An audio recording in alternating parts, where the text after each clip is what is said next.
I tell you that led into last night's guest, Daniel. Yes. And both these things are kind of verifiable, I would say. You familiar with Edgar Mitchell? I've interviewed Edgar many times. Yeah, and after his flight, where he had this spiritual experience of Apollo 14. Yeah, he became involved in, I think, one of the sponsors of a outfit called Institute for Noetic Sciences. Yes. In Berkeley. That's correct. And one of the, I guess the offshoots, you might say, was a program that aired on PBS. It's called Thinking Aloud. I don't know if you ever saw it or not. Okay, where are we going here?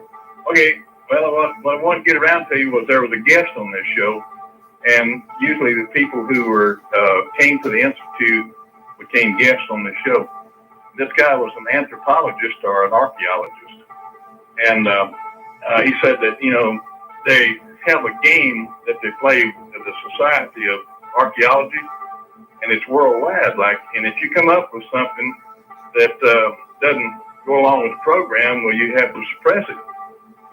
And he said there was over 100 sites worldwide that they had found, not he himself, but different people had, that had proof of civilized societies that went back 30 to 100 million years. Sure. And one of them was this tunnel they dug through the mountains when they were putting the railroad from the east to west. Yes, sir. And that one was supposed to be around 30 million. Now, he has been disqualified by this society because he didn't play the game. Well, look, I don't doubt that goes on for a second. Thank you. I believe firmly that there is going to be shortly evidence finally admitted to of prior civilizations on probably every continent on Earth. I am coming more and more to embrace that concept. Now, it's almost like Planet of the Apes. You remember Planet of the Apes? Do you remember why the apes suppressed any contemporary knowledge of what had been? All of you who remember that, hold your hands up. It's because mankind had destroyed itself. And the apes, of course, wanted none of the knowledge that led to that destruction to affect their civilization, which was progressing in a very different way. So, is it not possible that what that caller just had to say about the suppression of archaeological information that would open up a very different paradigm would be suppressed for exactly the same reason? Possible. First time caller line, you're on the air. Hi. Hey, Art Bell, this is Travis from Ohio. Hello there, Travis. You're going to have to yell at us. You're not real loud. I'm on a cell phone. Sorry about that. Oh, okay. Go ahead, Travis. I was wondering if you heard on the AP News, the NASA, about how they had said that the El Nino was causing, I'm sorry, I'm a little nervous. El Nino was causing what? Causing the days to be unexplainably longer. No, I hadn't heard that. Yeah, I can imagine a lot of effects of El Nino, but I cannot imagine it actually lengthening the day. Lengthening the day in what sense? You mean more sunlight? I guess the length of the day. Well, no. I'm sorry. I wish I could help you out, but I don't.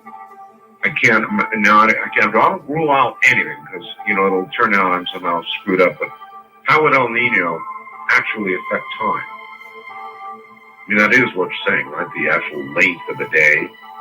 We have 24 hours in a day, and I cannot imagine how that could occur. Maybe they were talking about something else. I'm sorry. I don't know. Wildcard line, you're on the air.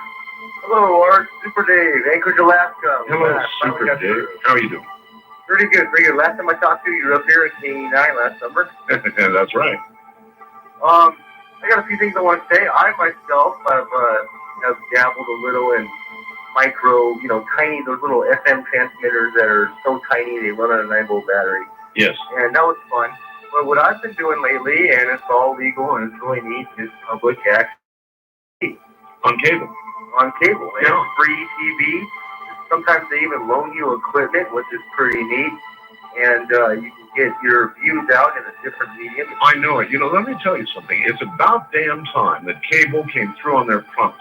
We have had cable TV in America for how long now? I mean, for lots and lots of years.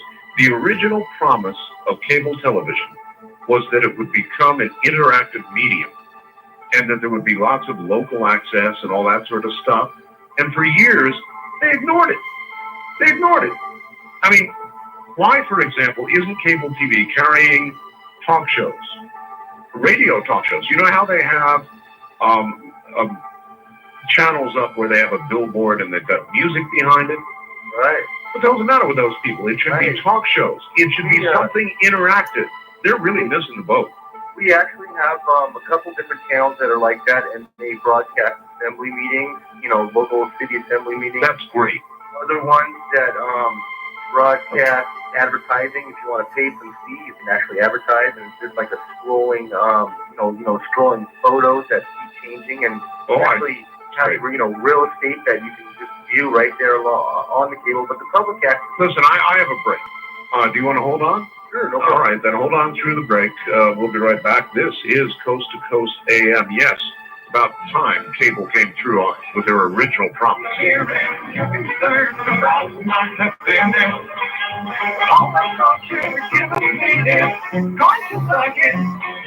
If I were walking in your shoes, I wouldn't worry enough.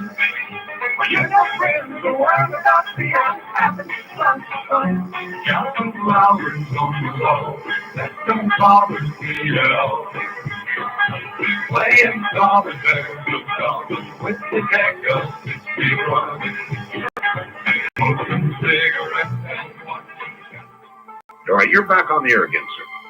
Okay, I was just talking about public access TV.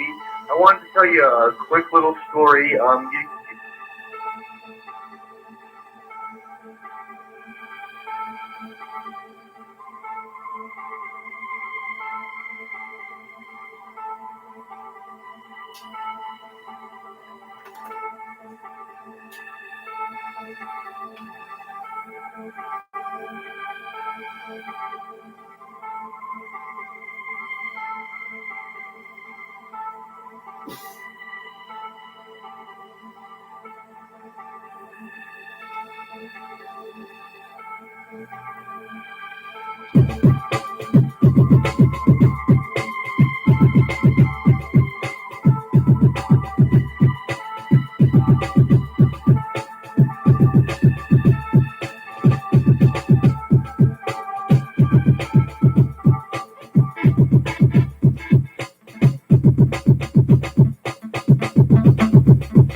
there that's set off from the house there that I have a bunch of parts in and a couple cars to move. Because we left the house 2 weeks before Thanksgiving and we're just now getting to the end of getting stuff from there. That's how bad it was. My God. To go back there, that night after we'd seen it, and I took the photos that night because there was just this ball activity of like little plasma balls and stuff going through the house, right? And we went to bed that night, and the activity moved from downstairs up to our room. And Sherry was asleep at like 11:30, and I lay there till 3:30 watching this stuff. And I go, I gotta go to sleep. And I'm looking, it's like, no, it's 4 o'clock. So I gotta get up and go to work. So I lay there on my side and I close my eyes, and the next thing I know, the comforter is just swept around me and I rolled over flat on my back like I'm in a mummy bag. You know, one of them zip-up sleeping bags that you can't really move in. Right. And I don't know what it is because I can't see it. It's on top of me and it's pushing all the air out of my lungs. And to where I can't breathe and I'm struggling and I say Sherry's name and like Sherry as hard as I can trying to get her name out, and you know I'm trying to look at her and she opens up her eyes and she looks at me. I said her name again and she kind of looks at me like what, you know, and I was able to say it one more time. She sat up and then it quit. This thing was trying to kill you. That's what I think. I felt like it was like partially into my body. It was pushing me down in the mattress. I mean, I was being pushed into the mattress. And it was trying to suffocate me or kill me. Right there, she would have woke up in the morning and thought I died in my sleep. So in your opinion, the landlord wouldn't have a thing to do with any sort of investigation of this I type? really highly doubt it. Do you feel like you should be talking to the people who are going to next rent it and warning? I very well probably will. You know, we've discussed this as that could end up in some type of lawsuit or something like that, but You're right. to have somebody go through what we went through, I don't want to see that because whatever is there is evil. How convinced are you that whatever it is may have followed you and be with you now? Because when we moved from there to the other house we were at, we had several incidents that happened there, and then it managed to calm down, and we got the house that we're in now, and we had been moving stuff in here. My kids were staying the night at their friend's house over by the old place, and we were here alone. The first night alone in the house here, and we went to bed, and like Sherry had told you earlier, she was laying there in bed, and she like literally jumped on top of me. You know, she goes, I'm scared. And I hear this echoing, like kind of in a dimension, but not the one that we're in, like in a tunnel, you know, like if somebody off in the distance, going from the bed out the doorway of the bedroom. And I just thought, like, you bastard, you know, here's this evil laugh, like, I found you. Yeah. You know, guess what? But that's the last thing that's happened here. It's really odd. And yeah, we've been going to church every week, and you know, This is one last question I want to ask, okay. And again, you don't have to answer it, but have either one of you considered the possibility that whatever this is coming from one of you? You know, we were thinking about that, but neither one of us ever had any experiences like this until being in that house. Ever. Have you talked to any other media about this? No, I have not. Other than the one guy that he wrote 4 books, and he gave me a lot of really good information that's really helped to protect us. But you haven't done any other interviews until now? No. Okay. What I want to do is stay in touch with you and Sherry, and I want to know how this comes out. All right? Yes, I would be happy to let you know how it comes out. You know, I hope well, and I wish you both well. I'll get those pictures back to you. You can study those for a while. And put them on the website with your permission. Okay, I'll discuss that. All right? All righty. Ken, thank you. Thank you. You have a nice night. Say goodnight to Sherry.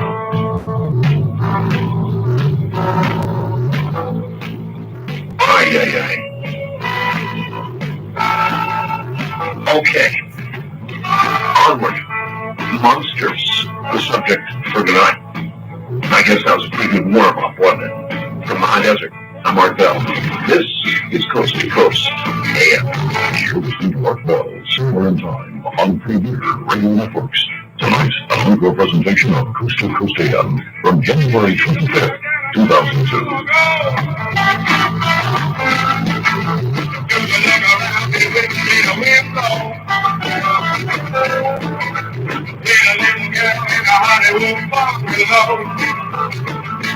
Oh, you were looking at a lady in the city of light. Oh, did you not allow things, y'all? City of night. City of night. City of night. City of night. Whoa, wow.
You're listening to Art Bell, somewhere in time, on Premier Radio Networks.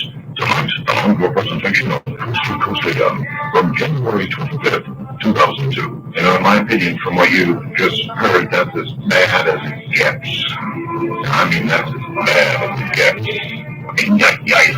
And I understand the inclination of people to say, look here, something like that happened to me. I've been going out of there so long before that, your head had been spinning. But in real life, it doesn't always work out that way. You've rented a place, you've got money down, you don't have a lot of money to spare, you've got a job, got a wife and children to take care of. You just don't easily jump, especially when you are skeptical.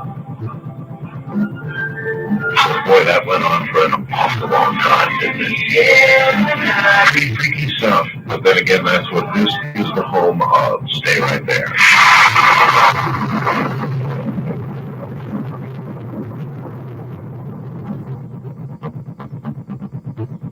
You're listening to Art Bell, somewhere in time, on Premier Radio Networks. Tonight, an encore presentation of Coast to Coast AM from January 25th, 2002.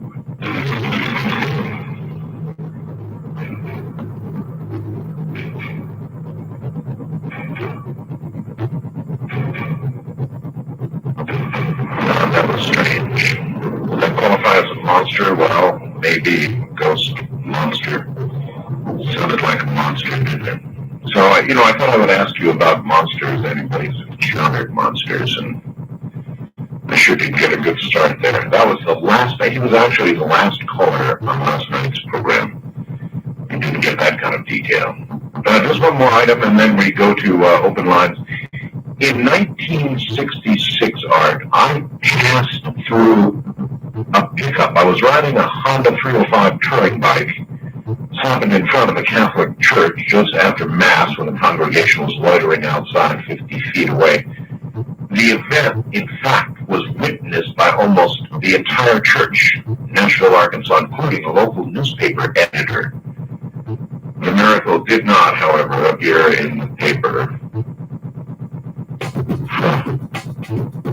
He passed through a pickup, in other words, and you can't believe how many emails I've had since we had this call. I don't know when it was, some nights ago, from a man who was in an obvious fatal accident. In other words, that instant when you know you've blown a stop sign at high speed, you see the other car directly in your path, and you know you're dead. Well, you're not dead, because you passed somehow right through the vehicle in your path. A lot of emails like that, like this one. An entire church congregation saw it happen. Houston Rockies, you are on the air. Thank you for waiting. Hi, Art. Hi. Where are you? Chicago Ridge, Illinois. Yes, sir. My name is Doug. Yes, sir. I got a story for you. It freaked me out all these years. Okay. All right, about 7 years ago, I was sleeping alone in bed, and I wake up, and there's 3 hooded monks at the foot of my bed. Why would you say monks? Because it looked like they had monks outfits on. Now, this is a 2-part story. It just looked that way. I mean, it was about an hour before sunrise. So, and my drapes were closed, though. And they were hooded? Yeah. Okay. Did they have discernible shapes for faces and arms and legs? Well, it just looked like it looked like they had them. It looked like hooded monks. That's the best way to describe them. Okay. So I stood up in my bed, and I looked at them. They looked at each other, then they looked back at me. I jumped out of bed. I run in my hallway and head to my living room. And I look to my left, and there's 2 more of these things. In my other bedroom. Didn't look at me. They're looking around at my stuff in my bedroom. Holy.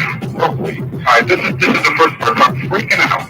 I'm used. I run to my living room. I get out of eyesight, and my heart's pounding. And I don't know. I'm thinking they're going to come around the corner.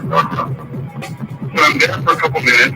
I look. I go back. I look. Peek around the corner. They're gone. About 3 days later, it's about the same time, about an hour before sunrise. I'm sound asleep again, and I wake up, and there's someone illuminated in white light sitting on the side of my bed. The left side of my bed. And my bed was against the wall. There should have been enough room for him to stand there. So I go to jump out of bed, and something slams me back on the bed. And I'm on my knees on the bed, and I'm about 1.5 feet away from this thing. And something starts guiding my eyes. My eyes go up his body, from like the body up, right? Going up the center of his body. And he was wearing like a white castic, I think it's called. I wore it when I was an altar boy. I go up and get to his chest, and my eyes start going down to his right side, because his arms were held out. So my eyes are going down his left arm.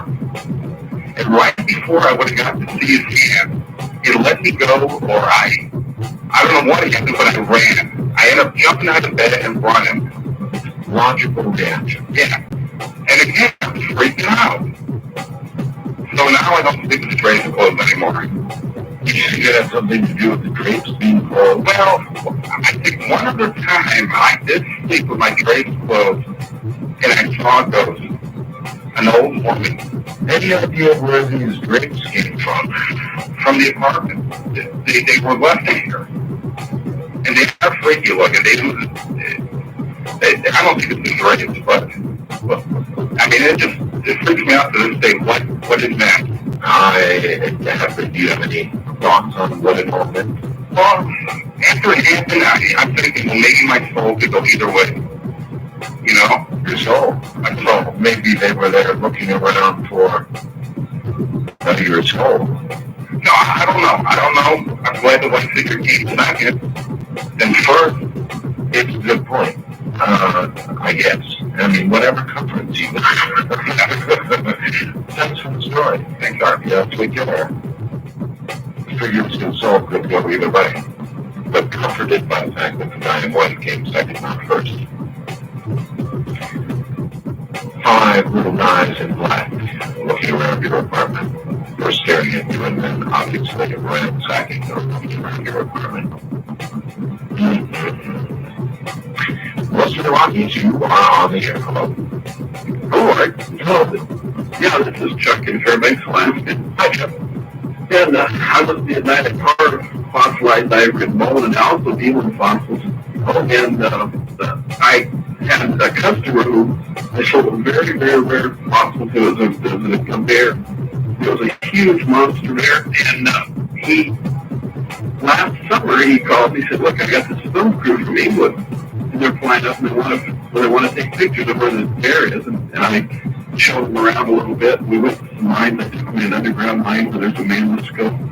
And just to make a long story short, it was real interesting. These are some premier videographers on documentaries and medical things.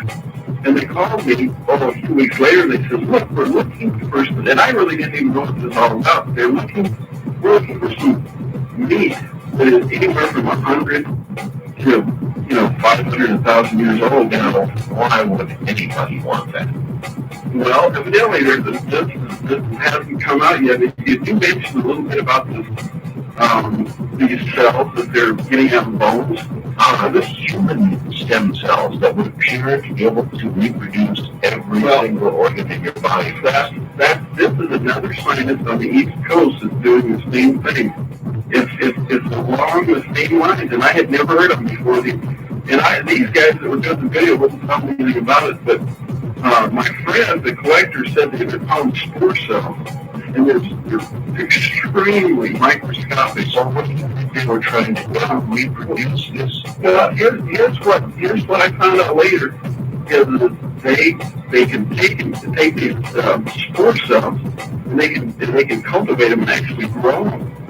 And they're doing this documentary, and my collector friend said the guy's going to get a Nobel Prize. Well, it sounds to me like from what you said in the news tonight, there are other people working on the same thing. That there are these spore cells. Well, I said, well, I go out to the villages and buy ivory from the Eskimos. I sent a flyer out to the village out in the middle of the Bering Sea where people lived for over 2,000 years, and I put something on the board that said reward for ancient old meat caches and frozen flesh. Frozen meat. And it was really a fascinating experience. I hadn't been out there in years and years. And these Siberian Eskimos have lived there for over 2,000 years. Well, when they hunt the waters in the spring, they bury the meat. They take a big piece of the hide off and they wrap the meat up in it. And they bury it in these holes that are sometimes 15 feet deep. It's like a refrigerator. So in other words, they, from time to time, might come on a stash, a very ancient stash. Right. Well, on this same island, they also dig from these artifacts. And when they're digging in these old village sites, they find these meatballs. And this guy called me, and I said, yeah, I need to come. I've got 2 or 3 of these. I know where they're at. I can dig them up for you. So I went out and videoed it, and I got 2 of these ancient meatballs. Meatballs, you call them. Yeah, they're meatballs. These are chunks of large meat, and it's wrapped up in growers' hide. It looked to be like a mummy, but it was heavy and very frozen. You could tell. How are you able to tell the age? How do you discern? The way we could tell, I got a video of all this. I took a video camera and I videoed the guy pulled this out of the hole. The village, like I said, is 2,000 years old, and we went to the oldest, this came out one of the oldest sites of the village where these people hadn't lived or anybody had anything to do with it for, like 500 years. And the ground that up here is permanently frozen. Yes. And they just work all summer like chipping concrete to get these artifacts out. And some of the most incredible artifacts. Some of them were worth tens of thousands of dollars. This ancient civilization was one of the most sophisticated in North America. So you think you got up this ancient meat to be reproduced? Well, I called when I got back. I FedExed this. I put it on dry ice and I sent it to the guy that's doing research. I'm not going to mention his name. Please don't. It hasn't come out yet. I can email it to you. You can maybe get a hold of him. But I sent it by FedEx, and she wouldn't tell me a thing about it. But I talked to my friend later, he said that the meat, they were really emphatic about telling me that this meat cannot be thawed. You know, I got this the 1st of November, so. What do you mean cannot be gone? Well, they didn't want thawed because they didn't want bacteria to contaminate it, and it would be harder for them to get the stuff. Yes, of course. But I heard that the crew from England came over. I sent it off to them, and the crew from England came over in December and were videoing this doctor's laboratory. And I emailed them, wouldn't email me back, and I called my friend. Can you tell me where this lab was? It's in Massachusetts. Yeah. And I knew this kind of stuff was going on in labs private way around the world. Right. And this guy, you know, I talked to the secretary, and he's a professor, and really what he's involved in, he's a real big professor, and it doesn't sound like this is something he's doing on the side, like you say. It's not he's not a full-time researcher. Evidently this guy and his brother are involved in it. And this was a good money-making venture for you. Well, I used to time my life because I carved bone and I got just tons of neat material to work. And I made a couple $1,000, and I got some really good contacts. But I got word of mouth from my friend who is a fossil collector that there were the meat had been frozen thawed, but they were able to inside one of the bones get some of these spore cells cultivated. So I just thought it was kind of going along. I tried to call you a couple of times when you were talking about cloning. How do you feel about being part of this? I mean, well, you know, I have real mixed feelings. I don't believe that humans should be cloned. I don't think it's something we need to do. And hopefully, maybe this research. But how about ancient animals, though? I mean, bringing back ancient animals, is that? My life is tied up in currency and dealing in. I'll send you a picture myself. I sold probably more mammoth tusks than anybody in the country. I sold tens of thousands of pounds of mammoth everything. And these creatures fascinate me. We're terribly I understand that, and I understand the condition of the ground in Fairbanks, believe me, but I still, you know, should we be worried about this? You know, dinosaurs, remember? I think it's going to happen. I don't know about humans. I think the Japanese are working on the mammoths, and there's such an interest in it, it would be, it's going to happen. They really, these new cells that I'm talking about and you're reading about are probably the way it will be done. And this stuff hasn't even come out yet. But as far as finding that guy, the Japanese guy that went to Russia and all that, the way they were going about it is not going to work. But they'll come up with a method. There'll be the possibility of bringing into the modern world an ancient animal that really doesn't belong here. Well, I don't know about. Well, these mammoths were here yesterday. I mean, it was such a short period of time ago. Well, there were legends of them. They were just like fine yesterday. Well, you know, years. Well, the paleontologists say 20,000 years. Just 20,000. But they have found evidence in Russia that, like on Wrangel Island, 3,000 years. And there's legends of people that say that it's been within the last 12, 1,500 years. Some of these things.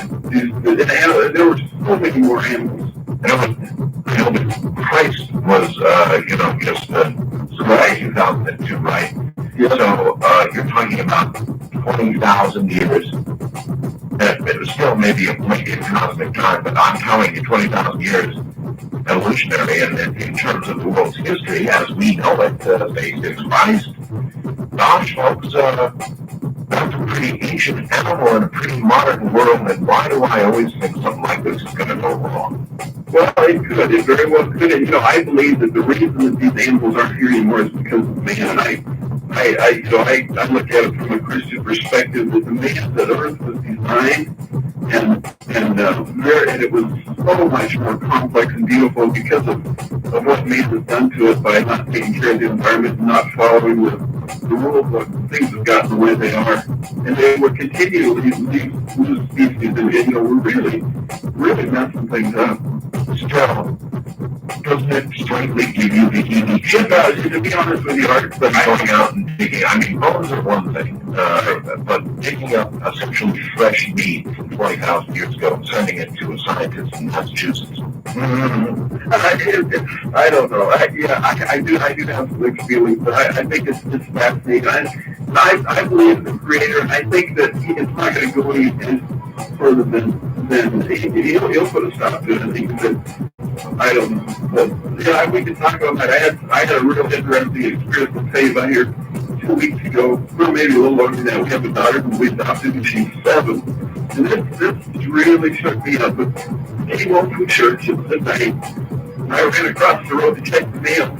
My wife was in his van. She started running. The car came flying by. And I screamed. And something that we couldn't see grabbed her by the neck and jerked her back. You saw that happen? So right in front of my eyes, my wife just this happened.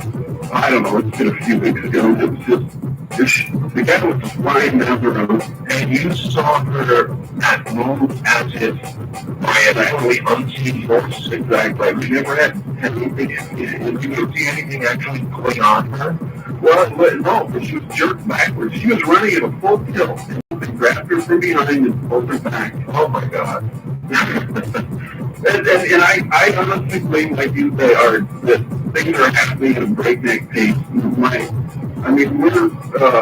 My wife says she sees these shadow people in her house. My daughter says she sees the same thing. I've never even thought or heard anything like that. This just happened here in the last year. There's something going on. There is something going on. Yeah. Something's breaking down. And what happened to your daughter? That was clearly a miracle. It was a miracle.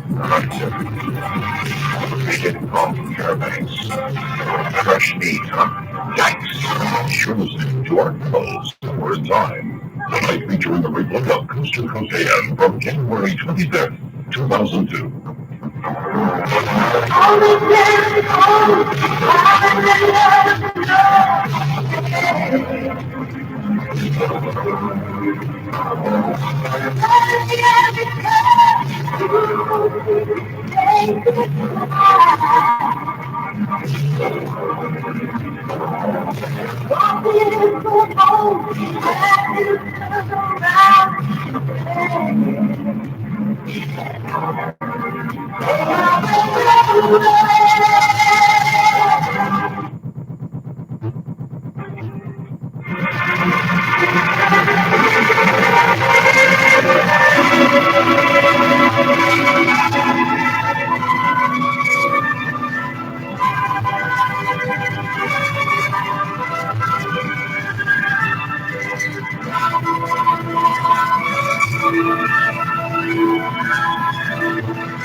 You're listening to our calls. We're in time. Tonight featuring the replay of Coast to Coast AM from January 25th, 2002. Can you imagine barreling down the highway in the middle of the darkness on a night in a 18-wheeler, hearing all this stuff? Man, I'd stop the rig, I'd get on CB, I'd call the company, and I don't think I'd move until I'd heard blasted. Either that, or I'd switch to music.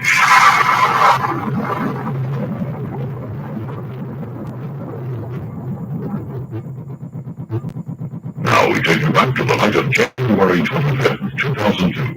On our bells, we're in time.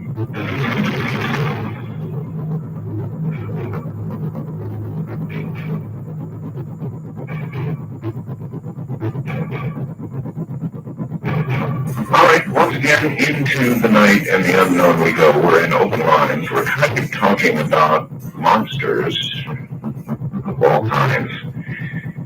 Randy in Keithville, Louisiana writes, these ancient animals, the ones we were talking about a moment ago, these ancient animals are dead for a reason. And what kind of diseases are these scientists going to release upon us that lived 20,000 years ago and killed these animals off? Has anybody thought about any of this? It's wrong, it's bad, and it's dangerous. And I do know they're doing it too. They all die. And hasn't it occurred to anybody out there that there must be a good reason why they died? And I'm not sure if we really want to find out, but I guess we're going to, aren't we? East of the Rockies, you're on the air. Good morning. Hello? Hello? Yes? Hello, Art? Yes? I'm just thankful just to be able to talk to you about this because I never knew about Art Bell. And there's two things that I've always wanted to talk to you about. The first thing is I have no recollection of what it, from a past experience, moving into a house the first time as a child at 5 years old. Basically what I'm getting at is it was like I was in a dream state, but I was awake. Your family moved you into a new house. In a new house. And what I remember from this new house, I can remember the interior of it. I cannot remember the exterior, but I remember the things that were the most serious things that I've ever witnessed in my life. In that house? In that house. Like what? I'm talking things that were fluorescent. They looked moldy, in a sense. There were snakes in the house. Snakes. Now, were you the only one seeing these, or were your parents seeing these? I was the only one. You were the only one. Right. And I've had dreams continuously throughout my life, not on an everyday basis, but I'm saying like maybe once or twice a year of the same house as the child that I was experiencing at the time. And, and I was in an awake state. Maybe you were yet to move into this house yourself. Maybe these are precognitive dreams. I'm not really sure, but from, becoming... something's going to come full circle for you. Full circle. Mm-hmm. I appreciate the story, sir. Thank you. I don't know what to tell you. That's one you can put down to a young child's imagination. Trouble is, he's had these dreams as he's grown up. Sounds precognitive to me. Don't mean to worry you, sir. West of the Rockies, you're on the air. Hello. Hi. Hi. Yes, sir. This is Dan in Idaho Falls. Yes, Dan. I wanted to talk about the dangers of Passover of a monster comet. A monster. Well, that would be a monster of a kind. A monster of a comet. How close is this comet? It overflies Earth tomorrow. Tomorrow? From the South Pole to the North Pole. Do you mean, now wait a minute. Do you mean tomorrow as in today after midnight today? Or do you mean tomorrow after midnight? So, this day, then? Yes. Oh, great. Well, how do you know about this monster comet? Well, I discovered it more than 3 years ago, and I gave the course. Well, if it's as close as you say it is, shouldn't the major astronomical observatories around the world be seeing it like crazy right now? You see, this comet was altered. The course was altered by the U.S. government, and apparently they're going to be secret about it. But I wanted to talk about the dangers that we're going to experience tomorrow. And those are what? Planetary lightning bolts and a tremendous electrical storm. Don't you got a 100-foot tower? Yes, there I do. Yes. Ooh. Smoking. Well, great, just great. Planetary lightning bolts. Yeah. Everybody should be tuned to NOAA Weather Alert. because you're not going to see the comet. It's going to go by in minutes, and people who see it are going to be in mid-Pacific. Do you have any idea about what time? You're in the Mountain Standard Time? No, I'm Pacific. That would be 6:57 p.m. 6:57. That's when it crosses the equator. And as this comet passes, there are going to be incredible disturbances, you say, to our atmosphere. Yeah, electrical lightning storms. And you want to disconnect your electrical power at the main when it starts. Well, thanks for the warning. I'm going to really feel extremely stupid if I don't pay attention to that man, and it happens. Yes, I've got a tower. And another tower here in town, the radio station, and enough electronics to make up my own war room, if I wanted to rewire it all. So, if we are about to have a gigantic comet pass and massive electrical storms in our atmosphere later today,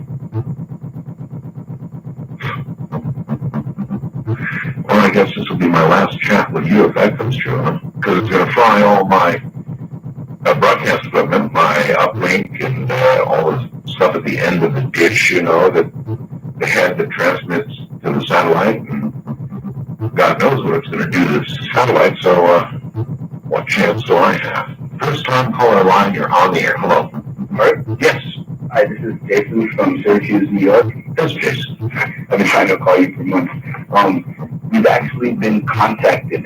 It happened east of Phoenix near Canyon Lake, Arizona. Who has been contacted? Me and two friends of mine. The Anunnaki actually communicated with us mentally from 3 spacecrafts, 2 silver discs, and 1 large octagon. It was gigantic. It flew right above our car. And as it was flying right above our car, it stopped and it hovered. It didn't make any sound. And we all felt our minds being lifted. And as our minds were being lifted, we could understand what they were trying to say. And I could actually know what my friends were thinking. And that was the most mind-boggling thing. I could actually, but You were all sharing a mind. yeah, that's Along with the Anunnaki in the ship hovering over you, and where were you in the Sudan? Canyon Lake. It's 50 miles east of Phoenix, Arizona. And what were you doing out there? Where are you now? Right now I'm in Syracuse, New York. Syracuse. So you were out there on vacation or something, or what? I went to college there for a whole semester there in Mesa, and we had gone camping that weekend. And the weekend before, we went out there to swim in Canyon Lake, and we were like, let's go back camping and watch the sun come up, because out there you can see all the stars. Oh, yes, cool, beautiful. But as they were above us, and our minds were lifted to where we could understand what they were saying, and I could read my friends' minds, and they gave us assignments to complete on Earth. Like what? In the year, that's what I'm about to get to, in a year and a half since our first encounter with them, I've somehow been able to channel this great galactic music force, and so far I've completed 83 galactic songs. And they also let me know that once I was done, to get a hold of you, because I'm beginning to sound like a galactic promo. galactic promo. Yeah, galactic promo. For galactic music. Well, they're communicating through this music. No, I understand that. I mean, but that is what you're doing, right? Well, basically, The galactic. So you have, all right, galactically, I'm going to suggest that you email me, and I'll listen to some of your galactically channeled music. And if it is sufficiently interesting, I will put it on the air so everybody can hear it. So a galactic promo. Wildcard line, you're on the air. Hello. Good morning, Art. Good morning, sir. this is Cat Leader, San Francisco. Yes, sir. Back in the late 60s, got out of the military, went to work for one of the big companies in the San Francisco area. And I had a bunch of women working for me. 19 of them. 19 women. Yeah, and they were a pretty good crew, like a little family. They were good. They really did really efficient work. Everything was going fine. At this this one new gal. And all of a sudden, things started going to hell. Sick leaves went up, and people started making a lot of mistakes. I started getting a little pissed and started really paying attention to my flock. And you associated this with the addition of the new one. The only thing that was different. Okay? And I watched her, and one day, towards break time, she was kind of wandering around through the work area as if, when you see a dog cutting sheep or cattle off a herd. Oh, sure. She was doing just like that. And she was backing this one gal up, and this gal was really right. So I started off in her direction. This gal that was frightened, she had her hands up. This other one was reaching for her. About the time I got to her, I turned her around, put my hands on either side of her head. Yes. And she had this real funny reaction. She lost all the color out of her face, her knees buckled, she hit the floor. Told her if she ever did that again, I was going to finish the job. Just after that, a woman from another area came walking up to me. She claimed she was a witch. And she said that this gal that I had just dealt with was a psychic vampire. A psychic vampire? I'd never heard of it before. This is the kind of thing that you get for working with so many women. Well, it was the first time I ever ran across Well, you've got a psychic vampire, you've got a witch, and that's a pretty small crew to come up with in the San Francisco area. You've got a lot of people who Well, you've got a point. All right, so she was a psychic vampire, and the witch was helping you out by telling you this. Well, she was telling me what the story was. Gotcha. She apparently was attempting to deal with it, and apparently, well, hey, this other one was messing with my particular flock, and they were doing good work up until she showed up. Your I got angry. You calling them your flock? Well, so she was virtually feeding on your flock. This is what I was told. Uh-huh. So what happened? Well, she left a couple of days later. Everything finally settled down and returned back to normal.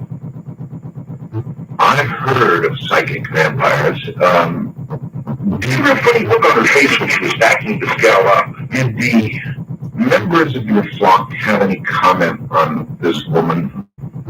Yeah, they started talking about it afterwards. They started telling myself and a couple other people they were scared of hell of her. I mean, were their energies depleted? Were they psychically affected in some way? Their records went up enormously after this gal showed up. And it was almost as if I had an epidemic on my hands. And your production numbers, no doubt, fell. Like a rock. Well, I don't know what to say about that. Anyway, I guess the situation cleared and it was okay after that. Yeah. It was a new one on me. I'd never heard of it before. As a matter of fact, I never met a witch before in my life. So, A witch would know. yeah. Believe me, a witch would know. Well, that's an amazing story. You're not employed there any longer. No, I'm not employed there any longer. Got long in the tooth and retired myself.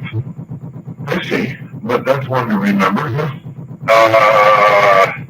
It's one that I put in a basket that I have labeled. I haven't got the wildest idea what it's all about. Do you often tell people about this? No. I appreciate you telling me. All right. You have a good one. I shall. Yeah, that many women. I know. He called them his flock. Psychic vampires.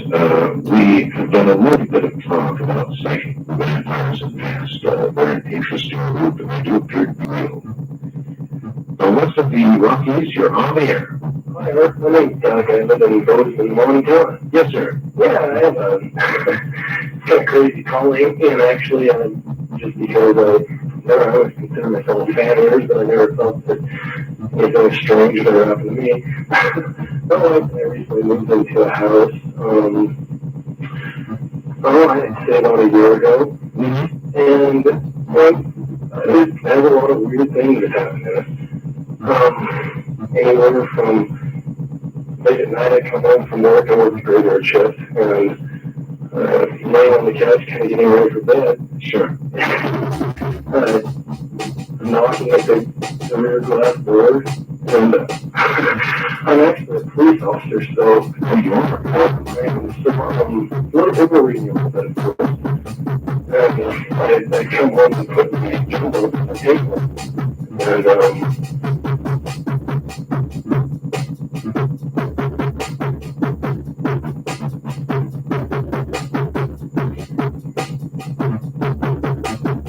fighting with my sword. I quickly got up, ran to the corner, and grabbed that, because that's a problem. How long have you been a police officer?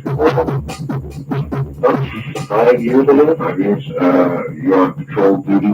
I am, yeah. I was actually a border patrol agent before that, too. Okay. But, anyway, so things like that, no one there.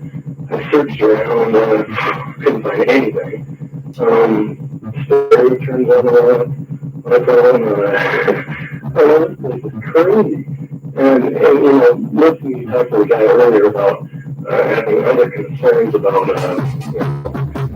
not moving out of the house because of monetary reasons. Absolutely. And nothing bad has happened. We have money in the middle of the garage. It's an If you listen to the story, it's hard now. The kind of things that you're describing. Right. But it progresses. Now, sure, I don't know what point. Are you saying, I'm better out of here? I guess we're probably prepared to have another job opportunity for now. If there's something 7 or 8 feet tall, and obviously not exactly human, as you understand, were to begin approaching you and you have a gun, what would you do? Well, I think I would shoot it. I'd give them the news around what the time, of course, because I didn't think it was human. I would do it. I'll give them one motivated. I kind of laugh about it because I myself am not super convinced as to what's going on. The dock is still a little weird because, I'm a sex weirdest, just because of the fact that I was right there and I looked around, I was thinking like there was a trick on, on the cop or whatever, but no one was there and they couldn't get away that quickly. I would think people would be disinclined to play pranks on people they know have guns, that's I never put anything past anyone, they just, nothing surprises me. Well, I did wake up one afternoon with scratch marks on my back too. Scratch marks? Yeah, that kind of worried me. I was a little bit reluctant to show my wife because, of course, she hadn't placed the med. I understand. She might be concerned about who did it. All right, officer, listen, I've got a scoop. I understand. Yeah, well, thank you very much. Find a new place to live. Yeah, I'll try my best. All right, see you. You're listening to Mark Wells, Silver and Time, on Premier Radio Networks. Tonight, an encore presentation of Coast to Coast AM from January 25th, 2002.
Premier Radio Networks presents our call somewhere in time.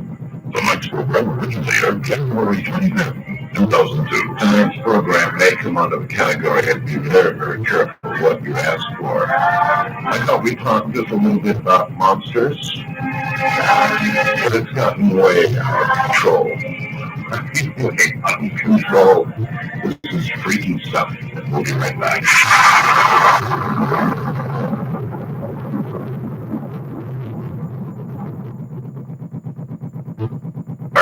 Now we take you back to the night of January 25th, 2002. On our bell, somewhere in time.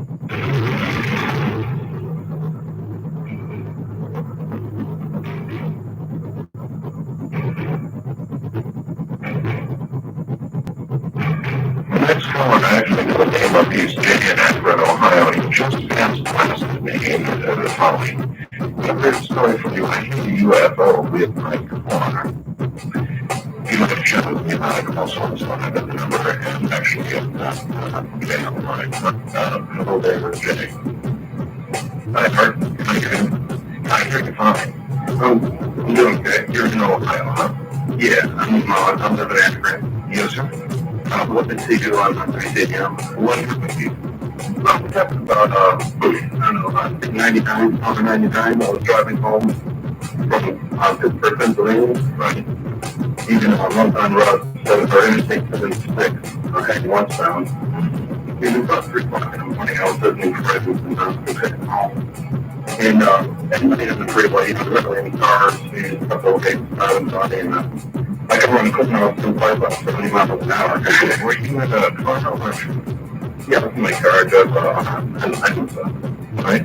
And I had just come around the corner and there was a way off to the side of the road.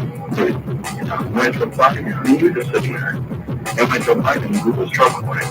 It just all kind of strange. So I looked back and I just saw him like, brr, and he made a sound. And I looked around and I was like, oh, this is weird. I wonder what he's doing now. And then I looked ahead and all of a sudden he was over of what they, and then was walking out or something. And it looked just like the thing that, previously, like that a UFO with, I think it was Washington and alien detective, Dr. Reed. It's shaped like that. Are you talking about the, what you call the obelisk? Yeah. It was shaped like, somehow after the Blue Hornet, it was trying to warn you, wasn't it? I don't know if you watch it was blue or it was blue. I would conclude that you saw whatever it was in the road, but the way you conclude the corner means you turn around and look at him now and get what the hell is going on. And I looked inside. And it was in the middle highway, just floating, right there in the middle highway. And I had like hit the weirdest, like the light things like a flat top of it, like a fork almost. I can't believe it being my car came underneath it, and when it did, top my windshield hit it. And I got on the road with my winds in the median, whatever, it was gone. It was gone, but the truck was still there. The truck was sitting with it, I felt kind of like this everything. I got stuck. And I tried to back out and I couldn't do it. I had to get out of my car, and he just left. He started to roll away, he drove right past me, and he just kept on going. And I'm sitting there in the middle of the road like, what the hell? But I looked at my windshield, the only damage to my car was the windshield was cracked. Yes. So, about 10 minutes later, another car came down the road, and I waved him over. I told him I ran off the road. I didn't tell him about the UFO or anything I hit. you know, get my car out of there. And the only thing doing that damage to my car was I had ripped a metal shield, the shield off the top of my exhaust button. There was a little damage to my car besides the crack on the shield. Oh, that's odd. Yeah, that's all different. What do you think you get? I have no idea, but I'm trying to call you for the past couple months. No, I kind of forgot about calling you, and then you guys were talking about things in the middle of the road and all that stuff. So I decided, in fact, let's just give up whatever you want. I did, and I appreciate your story. I don't even begin to know how. I know what happened here. Yeah, it was pretty weird. I mean, you're sure it wasn't. You're sure about whatever it was. It was hovering my motor at about 70 miles an hour. And I mean, I don't know what damage there was. All I remember was a big pound. And I jumped my head and I'm off in the ditch. That's incredible. I turned around, looking around. I didn't really see much. I saw it from out in the distance. I think it was like I got out of my car. He probably didn't want anything to do with it. But I was there looking at him, and he just drives away. He just falls away, and it was like one of those, I forget what kind of trucking company it is. I should have mentioned. No, don't, please. But it's not necessarily, it's human nature. I mean, I really think the guy probably had seen this and was stopped looking at it and was kind of warning you. Unless he did it too or something. I have no idea. It was just weird occasion. Weird Ohio, weird Pennsylvania. Thank you. Yeah, right, thanks. Take care. All right, there you go. For what it's worth. First time caller line or on the air? Hello? Oh, what? Yes. Yes, my name is Albert, and I'm calling from California. Yes, sir. And my story is this. I'll try to make it short. Routinely, in the previous house that I was living in, it was a rented house. We had a separate garage from the house, and I would operate a ham shack out of the garage, as well as I had a workbench where I would put together printed circuit boards. You're a ham. Okay. Finally, I spent a lot of evening hours inside that shed, and nothing unusual happened other than just listening to you on the radio. But one night I was working on a circuit board, and then all of a sudden I start hearing like a crunching sound on top of the garage roof. Crunching? Yeah, like somebody really heavy weight walking over on top of the roof.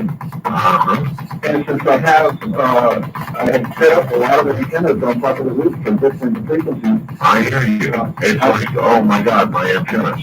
Exactly. Either my antennas or somebody was out there to do something to me, So immediately I opened up, I had a mag light, one of these big flashlights, and I walked outside the back side of the garage and shined the light up on top of the roof. Right. And what I saw is something that was so incredible that to this day I'm still freaked out over it. I can't understand what I saw. But basically it comes in line with what you guys have been talking about. It was like a black figure. It was tall. This thing was tall. It was at least 6.5 feet tall. And it was totally black. It seemed like it just was a figure of a person, but not quite. And again, the same thing, like, almost like it had legs high. And it just stood there and it stared back at me. I said, God, it's somebody with eyes or something. No? That was the mind tries to make it into something we understand. Yeah. And then I said to myself, I'm going to catch this, but really, I'm not going to allow him to be on top of my roof. With my antennas. Exactly. So I just stood there for one thing with the sun, and he was just staring back at me, and then he turned towards the left and walked towards the exit view, popped off with him. He's not even but it popped off, and I could hear the people turn off. And I ran out in front of the door, and by the time I made it to the top, it was gone.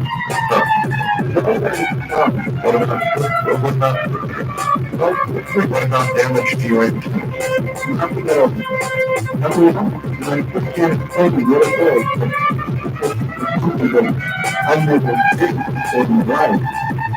discussing the You operate on the road map, I operate on basically computers and surgery.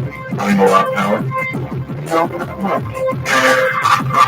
Are you kidding me? All right, well, listen, I appreciate your story. Do you have any afterthoughts on what you saw about that class? I have other phenomenon happen the same house where it's just, we eventually just pulled out of the place. But, that was the most scariest one of all. Well, it did it for me. Thank you very much. I can only imagine. Of course, everything I own has antennas growing from it. From my house, all my cars, RV, all the RVS, a lot of antennas growing from it. And if anything were crunching on my roof, I would react exactly as he did. Maybe. Well, I'm draw the hello. Hello, Art. Yes, hi, this is David, WGB, 1360 Green Bay. Yes, sir. Last night I heard you talking about the Moss Band, and I heard you make mention of a bat showing up on your porch after your father's passing. Certainly did something else. Okay, I had something similar that happened. Our family, for the last 3 generations, has been in one house, and I'm 51 now. In 1996, in 1995, my mother became ill, and she became so ill that my younger brother and I moved in with her to care for her. In September of 96, on my daughter's 16th birthday, my mother passed away. About a month later, sometime in October, I worked night, my brother worked early in the morning. I came home from work, and I went into the house. My mother had been there for about a month, and my brother was in the kitchen with coffee, and I said I came upstairs in the hall by them. We went upstairs, and down the hall on the left was my bedroom, and on the right was her old bedroom. Her bedroom doors were open, the hall was shining in the boat. I turned right from my bedroom, put down a light, changed into my household, and came out into the hall. He put up my bedroom, I came out the hall. And as I passed the front of the open bedroom doorway, my shadow went past her bed, but it was not in sync with my body. It seemed to move either slow or faster. I can't remember which now. And I thought, wow, that's odd. And I took a step back, and the hall light, was shining on, behind me, kind of going into her room. Sort of trusting your own shadow again. Yes, exactly. And it was, again, not a thing, so I just stopped and I looked. And I could see this little black shadow flitting around. And I realized that bat, my mother's old bedroom. And I was so flipped, I could not reach out and touch that doorknob and shut the door. I went downstairs. I said to Allie, my brother, I said, Allie, there is a bat up in Mama's old bedroom. He goes, what? And I said, there's a bat up there. And I told him I wasn't going to go up there. So my brother loves animals. Not afraid of them.